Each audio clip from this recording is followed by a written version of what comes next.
Damai itu harus diraju. Tapi ke depan kita harus berpikir bagaimana ekonomi itu tumbuh. Nah, bagaimana caranya menurut Bapak? Kita harus Bagaimana ke depan supaya elit ini tetap harmoni, Pak? Dan kata orang Bapak ini pelobi ulung. enggak juga. Apa trik, Pak? Yang Dan Bapak siap untuk kemudian bertarung. Subscribe, like, dan nyalakan loncengnya. Selamat datang Pak Bustami di Sago TV. Terima kasih Pak Muklis. Terima kasih Pak atas kehadirannya di Sago TV. Ini sesuatu momentum luar biasa Bapak bisa hadir Sago TV untuk berbagi, Pak. Jadi berbagi untuk hal-hal yang positif karena tagline Sago TV ini ruang edukasi, Pak. Terima kasih kehadirannya, Pak. Terima kasih. Saya terima kasih juga sudah diterima. Baik, terima kasih, Pak. Pak, tentu bicara Aceh dan Bapak hari ini menjabat sebagai PJ Gubernur, tentu ada program-program yang mesti Bapak lakukan, terutama menyangkut dengan program 100 hari. Kira-kira apa capaian 100 hari ini yang bisa Bapak bagi di pemirsa Sago TV, Pak? Kalau dikatakan program 100 hari, saya enggak. Kami inilah penugasan. Penugasan melakukan sesuatu yang dianggap itu perlu. Mengapa saya mengatakan begitu? Ini kan berproses, semua sudah berproses. Ini kan tidak ada batas waktu, kita nggak tahu kapan penugasan ini. Ya. Ya kan? Kalau program 100 hari mungkin orang yang sudah terpilih. Tapi yang saya lakukan apa yang dibutuhkan oleh masyarakat. Yang saya berpikir itu kebutuhan masyarakat. Apa yang saya lakukan hari ini bahwa ada tugas saya. PON, pilkada. Ya. Dalam perjalanan saya lihat apa yang harus saya dorong.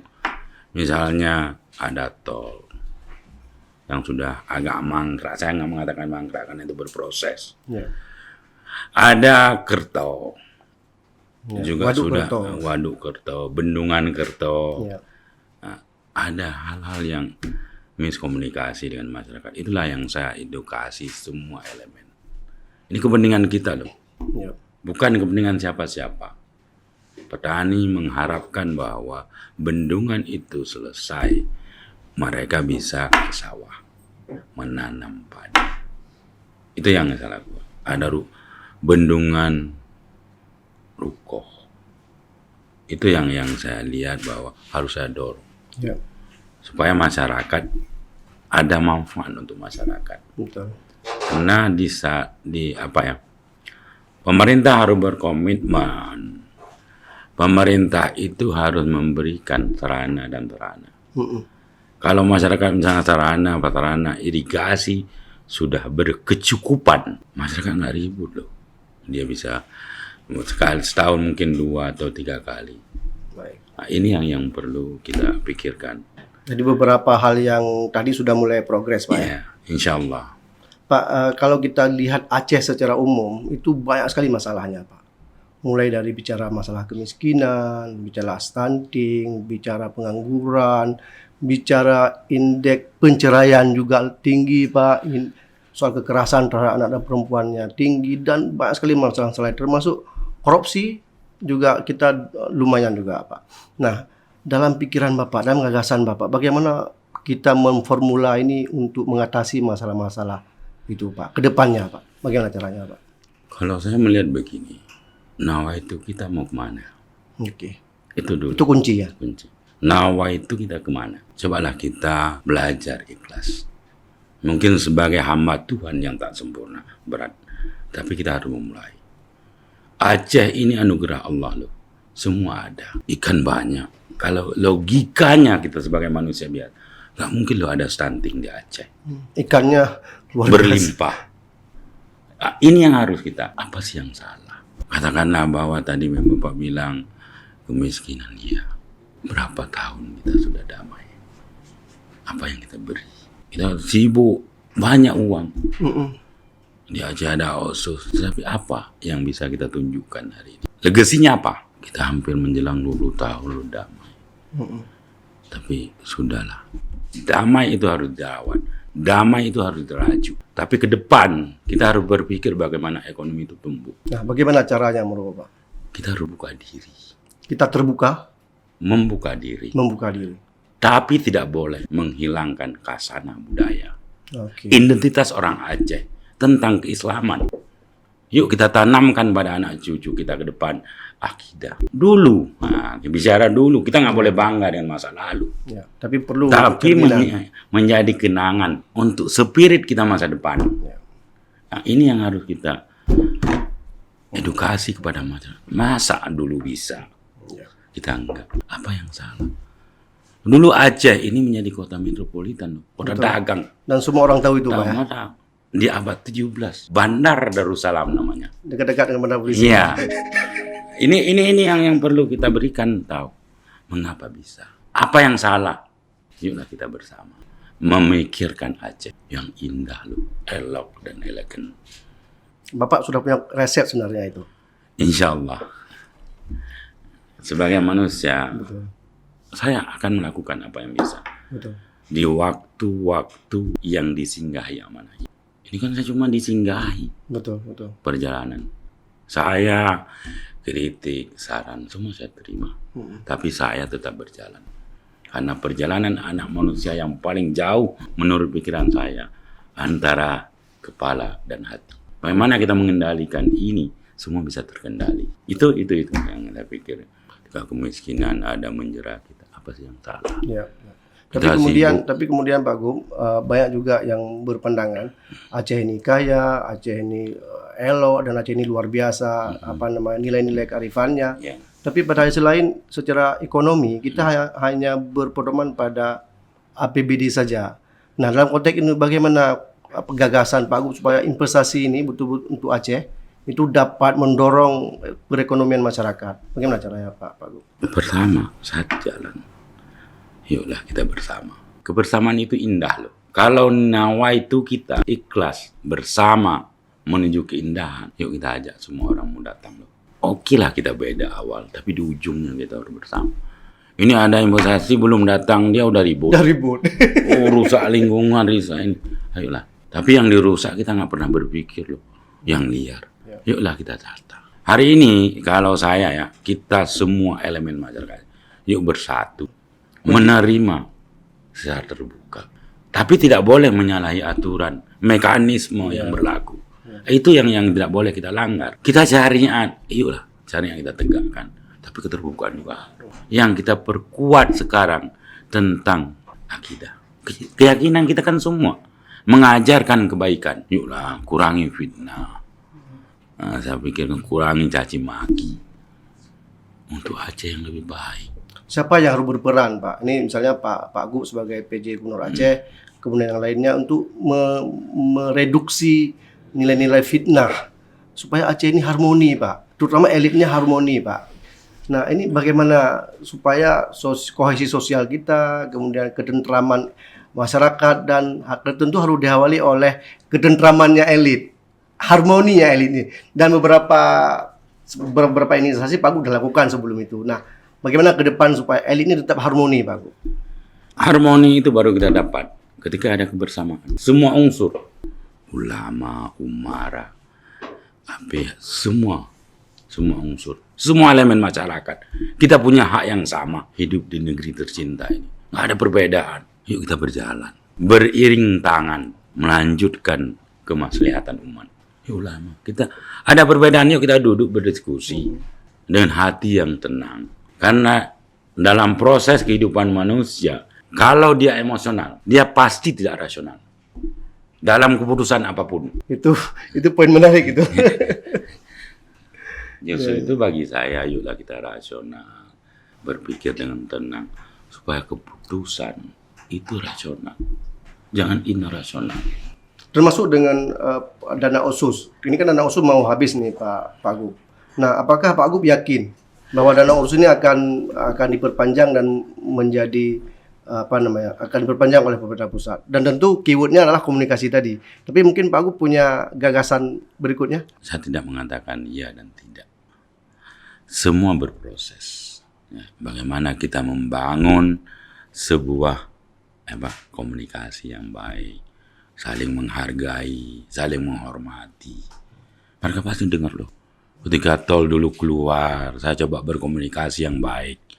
Akhirnya masuk lagi. Nawa itu kita loh. Saya nggak pernah bicara di mana-mana. Tapi saya bekerja apa yang bisa. Ketika ini singgah pada saya. Sebagai manusia biasa. Nggak ada yang sempurna. Apapun keputusan saya mungkin nggak sempurna. Karena saya sadar betul. Saya manusia biasa kok. Dan kata orang Bapak ini pelobi ulung. Enggak juga. Terutama beberapa misalnya tol sempat mangkrak Pak ya. Lalu Bapak dilantik kemudian tol itu jalan. Nah, apa trik Pak? Bapak harus bagi ini kepada kami supaya masyarakat juga harmoni, elitnya harmoni, kita semua harmoni Pak. Karena kunci membangun Aceh satunya seperti yang Pak sebutkan tadi, harmoni. Yang jelas, hanya dua. Yuk saling menghargai, saling menghormati, dengan disertai dengan keikhlasan. Kalau saya itu aja, nggak lebih dari itu loh.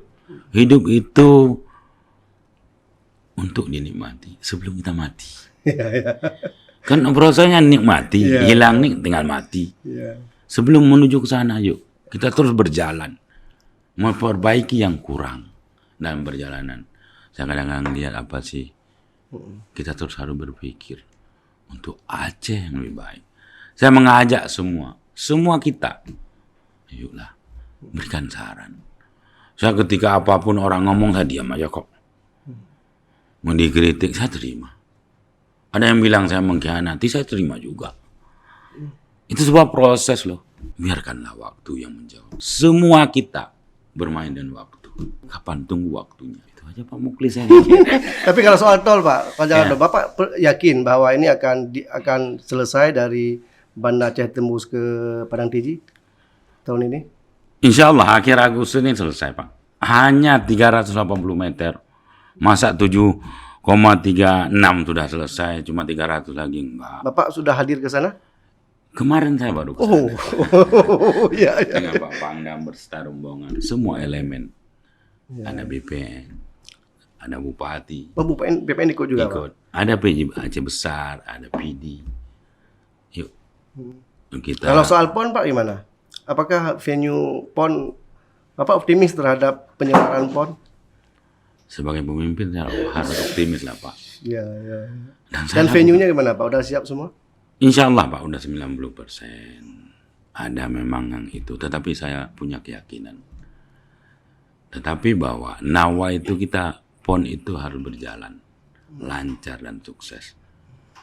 Semua nggak sempurna loh Pak. Tapi ketika batasan waktu, semua kita bermain waktu. Iya. Tiba, kita harus siap loh Pak. Pak Muklis. Kalau saya itu aja Pak. Iya. Kalau misalnya Bapak punya kesempatan untuk membangun Aceh, Ya. apa gagasan Bapak prioritas 5 tahun ke depan Aceh Pak? Mengajak semua elemen masyarakat bersatu padu. Nggak mungkin. Siapapun memimpinnya nggak mungkin sendiri loh. Ya. Tanpa keterlibatan semua komponen. Ulama, umara, semua tokoh masyarakat, generasi muda. Yang generasi muda juga sekarang ahli digital. Ya, ini mungkin mudah-mudahan ya, kan? Mungkin saya termasuk generasi gaptek loh. Tapi saya bersyukur loh. Semua generasi saya lewati. Ya. Kita ini kan, saya sendiri kan masa transisi ini. Ya, ini menarik Pak. Saya tadi baca biografi Bapak. Bapak itu selalu dekat dengan bupati dan dengan gubernur. Iya.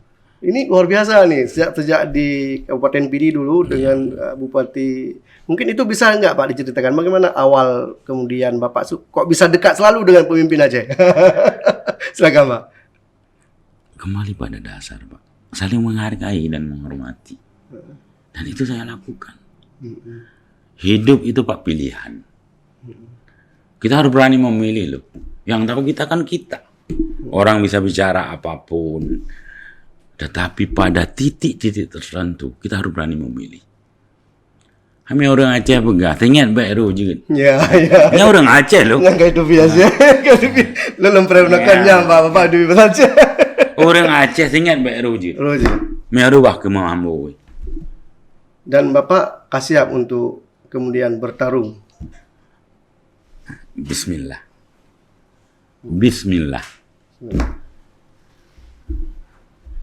Dan saya lihat beberapa spanduk sudah dan elemen masyarakat sudah mulai memberi dukungan kepada Bapak. Saya kan nggak boleh melarang masyarakat. Iya, iya. Hak azasnya, hak privat mereka. Mereka punya hak loh, Iya, iya. mendorong dan mendukung. Ada salah satu pendukungnya RBT namanya pendukungnya. Apa maksudnya? RBT. Saya itu kurang tahu. Tetapi ya silakan saja. Tapi kan saya belum mengambil sesuatu. Tapi ketika waktunya, saya akan mengatakan sesuatu. Sabar aja bro. Iya. Kan itu. Tapi memang Aceh menjadi sesuatu yang menarik Pak ya. Untuk bagaimana sesungguhnya Acehnya Pak? Keban Aceh. Acehnya lagi nyoba kan. Melam begadanya lagi filsafat. Apa filsafat? Filsafat unja. Unja. Punya. Apa itu? Filsafat unjanya peh. Tapi kita han. Eme iraya. Ya eme cim itu oleh iya. Zaman ni gampang kan nane lop. Ya, ya. Nane lop. Peh ba unya iya lang. Tapi ada iraya. Udah nak kaya ni eme cim. Ni lop. Tapi puji harus tak gunakan. Gunakanlah filsafat awi. Awi anda iya ganyan. Lebay berdalam. Yuklah kita saling menghargai. Dan saya lakukan itu dalam hidup ini. Bapak melakukan filsafat Awi. Iya. Filsafat Awi. Ya. Selalu bergerak Pak ya. Bergerak. Dinamis Pak ya. Dinamis. Dan politik Aceh dinamis menurut Pak. Sangat dinamis. Tetapi bahwa ketika kita sudah mengambil keputusan nggak boleh ragu dong. Kalau sudah mengambil sebuah keputusan itu nggak boleh ada keraguan. Bismillah aja. Kapan waktunya? Tunggu. Sabar bro. Saya suka dengan keyword sabar bro Pak. Tapi memang secara umum sekarang Bapak kan kemarin secara progres pemerintahan bagaimana hari ini Pak? Apa capaian-capaian pemerintahan yang secara teknis misalnya Pak? Saya sebagai manusia biasa nggak boleh menilai itu. Biarkanlah orang menilai. Saya berikan kebebasan kepada semua pihak. Saya hari ini ditugaskan bekerja, saya bekerja. Apa yang bisa? Ya. Itu aja yang saya jalankan. Apa trik Pak? Forkopimda itu asli sekarang harmoni sekali. Sebelumnya ini nggak pernah harmoni ini Forkopimda, tapi sekarang romantis juga terlihat. Gimana Pak? Ini ya Pak. Kembali pada tadi, saling menghargai, menghormati, mengajak kebersamaan, membangun negeri, merajuk, merangkai, lambingkai. Semua Musbida, Bapak Kapolda, Bapak Pangdam, Bapak Kajati, Ketua DPR, semua punya tupoksi. Satu tujuan, membangun negeri ini. Membangun Aceh. Iya. Khusus Aceh. Mereka karena ditugaskan dengan tupoksi polisi dengan keamanannya. Ya kan? TNI dengan ketahanan negara. Kejaksaan dengan hukumnya. Ayo kita bersinergi. Bagaimana kita beda? Dengan tujuan yang sama loh. Musbida ini datang dan ditugaskan untuk kebersamaan. Masa saya kepala pemerintah beda? Itu nggak elok loh. Ya Pak Mungkin. Pak, ini kan ada banyak anak-anak muda juga hadir di sini Pak. Ya. Nah, apa masukan supaya generasi muda ini betul-betul generasi yang bukan hanya cerdas secara intelektual, tapi juga harus kreatif Pak. Terutama dalam bidang ekonomi kreatif dan seterusnya. Nah, apa pikiran dan masukan Bapak terhadap anak-anak muda Aceh Pak? Saya menghimbau dan berharap kepada generasi Aceh ke depan, siapkan mental dengan persaingan, keterbukaan. Apa mentalnya yang harus siap? Keyakinan dulu. Dengan apapun yang kita lakukan, berkreativitas, berinovasi, kalau bentengnya kuat, semua bisa berjalan. Kalau itu nggak ada, sekarang kan nggak ada batasan loh, digitalisasi. Apa yang terjadi sekarang, anak-anak kurangi main HP. Ada waktu-waktu dia harus mengaji, harus belajar. Tadi kemarin juga Bapak deklarasi mengaji setelah maghrib. Bukan sama maghrib, sebelum mereka belajar. Sebelum pelajaran ya. Untuk anak SMA dan SMK. Karena dasarnya orang Aceh memulai sesuatu dengan mengaji kok. Betul. Karena kalau udah ingin mengulang undang, Pak. hanya kena bobo yang kali hurung bobo dia menarik. Betul. Cuma cara menurut masa dan zamannya. Orangnya kamu mulai barangkang mungkin. Betul. Ini yolah di sekolah. Ini yang kita dorong. Kita boleh terbuka dan harus membuka diri. Ayo agenyo gambe mutalup tapi kan. Ya. Mbak dah fikir mbak mutalup yang kagak dah golom cit. Ada orang talup bogiri kadang-kadang naji itu jangan. Kan itu bogiri kan talup ngembong. Ya. Oh dah buka bruk cik kadang-kadang. Betul. Cobalah. Jadi bau talupan belum duga. Belum tentu. Tapi yang perlu kita tanamkan di jiwa dan dada mereka ada akidah tentang syariah. Bali bisa kok. Iya, Bali. Bali semua. Tapi mereka nggak pernah hilang identitas mereka dengan keyakinan mereka. Yuk kita tunjukkan bahwa Islam itu juga rahmatan lil alamin. Keindahan loh. Semua yang indah itu nikmat kita. Perlu dinikmati. Ya. Itu aja. Semua yang Imam indah Mukhlis. perlu dinikmati. Kalau saya. Kemudian Pak, kita kan punya kekhususan, punya keistimewaan, dan secara keistimewaan juga kita punya kompleks istimewa, punya banyak lembaga, ada Baitul Mal, ada MPA, ada Majelis Adat Aceh, ada Wali Nanggro lagi. Nah, bagaimana kemudian lembaga-lembaga ini dapat berkontribusi untuk kemajuan Aceh, Pak? Semua harus diberdayakan dengan tupoksi masing-masing. Tapi baik pokoknya. Ya, baik atalun. Yuk kita duduk bersama. Baik pokoknya. Ya. Bagaimana membungkus ini yang indah untuk dinikmati. Bukan menurut saya. Justru itu yuk. Ngajak kebersamaan, merangkul, merawat. Kita banyak kekhususan loh. Tapi apa? Ya, kemiskinan nomor 1. Nah, ini yang harus kita pikirkan. Apa yang salah? Yuk kita kelola yang baik. Berarti ada tantangan yang harus kita beresin. Ya. Yuk kita mulai dengan bismillah. Dengan hati yang bersih. Dengan niat yang tulus. Disertai keikhlasan. Tapi kita akan selesai juga loh. Ya. Cuma butuh kesabaran. Nggak mungkin kita semua kita balik telapak tangan. Tapi bernawa itulah dulu. Untuk Disertai dengan keikhlasan untuk Aceh yang lebih baik. Itu Pak Mukhlis. Pak Gub terakhir, Pak Gub. Ya. Terakhir. Nanti Agustus Hari Damai Aceh. Ya. Apa rencana aktivitas? Itu kan selalu diperingati dengan tupoksi Dinas Pariwisata. Ya dikemas lah. Dan dengan budaya kita. Saya pikir semua kita jalani. Ya. Sesuai dengan mekanisme. Sama juga 17 Agustus. Ya kan semua ada tantanannya yang sudah. Ya. Saya pikir itu, Pak Mukhlis. Siap Pak Gub. Makasih Pak Gub kehadiran Sego TV. Tapi Pak Gub, sebelum Pak Gub hadir, sebenarnya Sego TV telah hadir Ibu Melani duluan, Pak. Ya. Ya, ibu-ibu kan lebih cepat dari bapak. Dan nggak pernah istirahat, Ya. saya ikuti Instagram Ya. beliau, Pak. Luar biasa Ibu Melani. Ini Pak Gub, boleh- makasih Pak Gub Ya, makasih. kehadirannya di Sego TV, dan ini ruang edukasi Pak Gub. Semua kita terbuka untuk berbagi gagasan Pak Gub, berbagi informasi dan berbagi pengalaman Pak Gub. Siap. Doa kami Pak Gub selalu sehat. Alhamdulillah. Makasih Pak Gub Terima kehadiran. kasih. Baik, Assalamualaikum warahmatullahi wabarakatuh. Assalamualaikum warahmatullahi wabarakatuh. Jika video ini bermanfaat untuk Anda, silakan subscribe, like, dan nyalakan loncengnya.